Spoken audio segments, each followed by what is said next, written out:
রান্নার পর এই যে রান্নাঘরের অবস্থা এই, আমি এখনও রান্নাঘরটা পরিষ্কার করে উঠতে পারিনি, কিন্তু এগুলো একটু ঠান্ডা হোক, নাহলে তো গ্যাসটা পরিষ্কার করা যাবে না। যাই হোক, এইটা পরিষ্কার করার আগে আগে রুমটার কি অবস্থা দেখি। বাচ্চা এখন 9:20, আমার সব থেকে বড়ো কাজটা হয়ে গেল, সেটা হচ্ছে রান্না।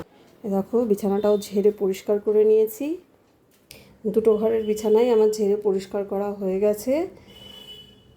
এবার ঘর ঝাটফাট দিয়ে পোছার পালা, কিন্তু তারও আগে আরেকটা কাজ করতে হবে, সেটা হচ্ছে এই দেখো, এটা হচ্ছে আমার পাশ বালিশের ওয়ার, লাগিয়ে দিয়েছি কিন্তু নাড়া বাঁধেনি, নাড়াটা বেঁধে দিতে হবে। এই যে আমার দুটো কোল বালিশেই নাড়া লাগানো হয়ে গেছে।